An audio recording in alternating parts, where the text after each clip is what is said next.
Hey, this is Al from Al Certified Auto Repair and Radar. Radar is our shop dog, and we're here to talk to you today about cabin air filters.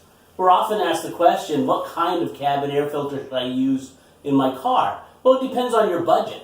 You can go with an economy cabin filter like this one here. Has very, very wide pleats. The filter material doesn't filter real well. The holes in it are quite wide. It allows a lot of debris to get through, and it doesn't look like Radar particularly cares for it either. Then we can change up and go to a mid-grade filter. And this one here has much closer pleats. The filter material is much finer, so it's going to get more and more debris out of the car. And then the last one is this one right here. This one's black.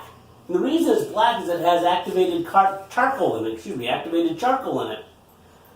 And the pleats are close together. The filter material is fine, so that it's going to get most of the debris out.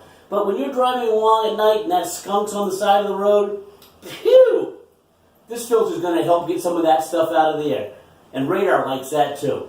So this is Al and Radar from Al Certified Auto Repair talking to you about cabin filters.